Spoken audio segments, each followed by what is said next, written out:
मुख्यमंत्री बीजेपी का होगा, सरकार बीजेपी की होगी, 50 से ज्यादा सीटें जीत के जम्मू कश्मीर में सरकार बनाएंगे, हम बनाएंगे। जरूरत नहीं पड़ेगी अपनी पार्टी की, किसी की जरूरत नहीं पड़ेगी। हमारी पार्टी तो बीजेपी है, इसलिए बीजेपी है। जैसे पीडीपी के साथ गठबंधन किया था, नेशनल कॉन्फ्रेंस अपनी पार्टी के, जब 50 सीटें होंगी 90 में से, तो हम दूसरे का सहयोग क्यों लेंगे? अपने दम पर सरकार बनाएंगे, बीजेपी का चीफ मिनिस्टर बनाएंगे, डंके की चोट पर अपनी जनता के मसलों को। हम जब लोगों का रुख करते हैं तो लोगों में चर्चा यह भी है कि बीजेपी अब ओवरऑल आना मुश्किल है, लेकिन सरकार नेशनल कॉन्फ्रेंस के साथ मिलकर ही बनाएगी। ये लोगों की परसेप्शन। % से ज्यादा कश्मीर के मुसलमान हमारे भाई बहन बुजुर्ग वो हिंदुस्तानी, ये चंद गिने चुने लोग हैं जो उत्पात मचाते थे उन्हें दबाया गया। ये चंद गिने चुने लोग हैं जो पाकिस्तान से पैसा लेकर, जिन्होंने मौत की दुकानें यहाँ कश्मीर के अंदर खोल के।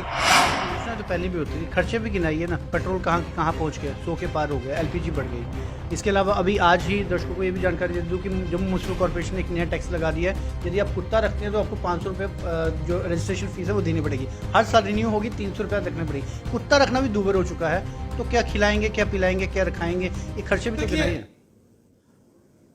धारा 370 हटने के बाद एक नया कश्मीर बना है और कई तरह के बदलाव उसमें हुए हैं, और निश्चित तौर पर यदि जमीनी सतह पर देखा जाए तो ऐसा दिखाई भी देता है। वजह है कि धारा 370 के बाद कोई भी छुटपुट घटना वहां पर नहीं हुई, स्टोन पेल्टिंग बंद हो गई, और बड़ी बात है कि सईद अली शाह गिलानी के निधन के बाद एक भी छोटी घटना ऐसी नहीं हुई जिसका ये अंदेशा लगाया जाता था कि शायद कोई बड़ी घटना हो सकती है, जिसको लेकर इंटरनेट तक बंद कर दिया गया था। हमारे साथ मौजूद है बीजेपी के JKUT के अध्यक्ष रविंद्र रैना जी। इनसे जानेंगे कि क्या सच में नया कश्मीर बदल रहा है, क्या सच में लोगों की विचारधारा बदल चुकी है, या जो लोग आरोप लगाते हैं सोशल मीडिया पर कि उनको दबाया जा रहा है जिस वजह से वो बोल नहीं पा रहे हैं। रविंद्र जी, आपका स्वागत है। सच्चाई क्या है? क्या नया कश्मीर जो बदल रहा है सच में मानसिकता बदल रही है, या दबाव है वहां पर फोर्सेस का, उस वजह से बदल रही है?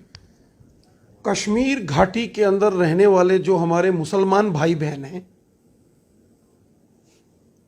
95% से ज्यादा कश्मीर घाटी के मुस्लिम भाई बहन हमारे वो हिंदुस्तानी हैं, वो देश से प्यार करते हैं। 1947 में भी जब पाकिस्तान ने हमला किया था, उस वक्त भी बारामूला के रहने वाले मोहम्मद मकबूल शेरवानी और बड़गाम के रहने वाले मास्टर अब्दुल अहद लोन जैसे देश भगत हिंदुस्तानियों ने पाकिस्तानियों का डटकर मुकाबला किया था और तिरंगा झंडा बुलंद किया था। आज भी जम्मू कश्मीर पुलिस में, पैरामिलिट्री फोर्सेस में, आर्मी में कितने कश्मीर के नौजवान हैं जो देश के लिए काम कर रहे हैं, सीने पर गोली खाते हैं।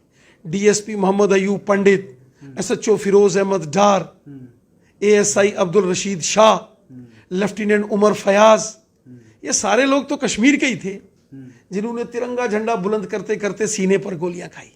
95% से ज्यादा कश्मीर के मुसलमान हमारे भाई बहन बुजुर्ग वो हिंदुस्तानी हैं, ये चंद गिने चुने लोग हैं जो उत्पात मचाते थे उन्हें दबाया गया। ये चंद गिने चुने लोग हैं जो पाकिस्तान से पैसा लेकर, जिन्होंने मौत की दुकानें यहां कश्मीर के अंदर खोल के रखी हैं, और ये बंदूक का डर है, खौफ है, क्योंकि रात को जाएगा कोई पहाड़ में, किसी के घर में भी जाके ग्रेनेड फेंकेगा, गोली मार देगा, तो जान तो सबको प्यारी है, इसलिए मौत के डर से लोग बोलते नहीं हैं।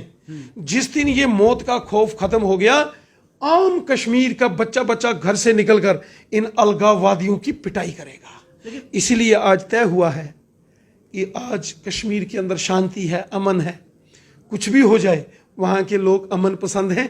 चंद गिने चुने लोग हैं जो पाकिस्तान के इशारों पर यहाँ का माहौल खराब करते हैं। लेकिन गुपकार तो ये मानता है कि लोग जो है वो दिल से नहीं चाहते हैं, दबाव से चल रहे हैं, और शायद जब चुनाव आएंगे तो उसमें वो अपना सारा कटनी करने का अंतर बता देंगे और भाजपा को 45। गुपकार गठबंधन के नेता, NC कांग्रेस और PDP के नेता, ये कभी इन्होंने दिल से लोगों की भलाई नहीं की। अगर इन्होंने ठीक तरीके से सिस्टम रखा होता तो आज ये हालात नहीं होते। ये तो आप माननीय प्रधानमंत्री मोदी साहब का शुक्रिया कि उन्होंने इतने जन कल्याण की, लोगों के वेलफेयर की इतनी स्कीम्स चलाई हैं कि आम लोगों को फायदा हो रहा है। किसानों के खाते में 6-6 हज़ार आते हैं। आयुष्मान भारत के एक गोल्डन कार्ड से एक फैमिली 5 लाख रुपए तक एक साल में उसको अगर हेल्थ का ट्रीटमेंट कराना होता है तो उस कार्ड से उसको मिलेंगे। PMAY के गांव-गांव में गरीबों के मकान, टॉयलेट्स, बाथरूम्स स्वच्छ भारत मिशन के तहत बने। लाडली बेटी योजनाएं, बेटी बचाओ बेटी पढ़ाओ, गरीब लोगों को, जरूरतमंद लोगों को फ्री राशन मोदी साहब ने दिया, फ्री वैक्सीन मोदी साहब ने दी है। डेवलपमेंट के काम, सड़कें, school, express highways, AIIMS, IIT, IIM colleges, medical colleges, बड़े पैमाने पर डेवलपमेंट के काम मोदी सरकार ने किए हैं। आम लोगों को हक मिला है, इसलिए आम लोगों को अब लगना शुरू हुआ है कि नहीं यार, सरकार वो होती है जो लोगों की भलाई का काम करे। इसलिए आज जब हम कश्मीर में भी जाते हैं तो बड़े पैमाने पर बीजेपी की रैलीज में लोग शामिल हो रहे हैं।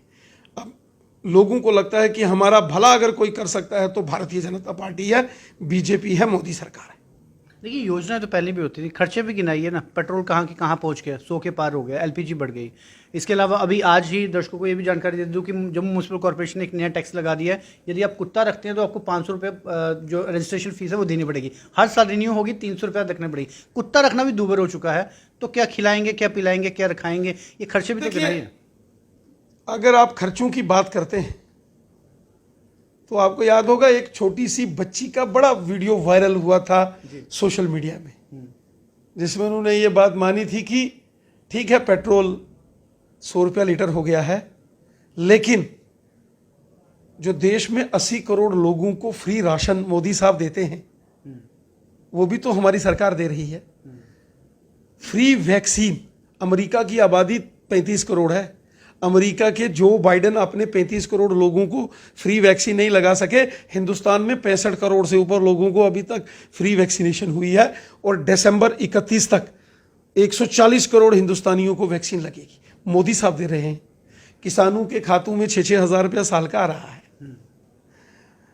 आप लोग देखो कि जो आयुष्मान भारत के 5-5 लाख, तो फिर नेशनल कॉन्फ्रेंस कैसे दावा कर रही है कि वो इतनी लाइटली तरीके से बोल रहे हैं कि CM बनना तो दूर, पहले वो 45 का अपना सपना तो पूरा कर लें। चलिए, हम तो अपने मिशन में लगे हैं। बहुत लाइटली लिया उन्होंने। चलिए, अक्सर जो लोग गंभीर मुद्दों पर परेशान होते हैं और गंभीर प्रश्न आने पर इस तरीके से राजनीति करके टाल देते हैं। पुराने राजनीतिक खिलाड़ी हैं, आपके सख्त सवालों को चतुराई से टालना जानते हैं, लेकिन हकीकत आपके सामने आएगी। लेकिन हम जब लोगों का रुख करते हैं तो लोगों में चर्चा यह भी है कि बीजेपी अब ओवरऑल आना मुश्किल है, लेकिन सरकार नेशनल कॉन्फ्रेंस के साथ मिलकर ही बनाएगी। ये लोगों की परसेप्शन। मुख्यमंत्री बीजेपी का होगा, सरकार बीजेपी की होगी, 50 से ज्यादा सीटें जीत के जम्मू कश्मीर में सरकार बनाएंगे, हम बनाएंगे। किसी की जरूरत नहीं पड़ेगी, अपनी पार्टी की किसी की जरूरत नहीं पड़ेगी।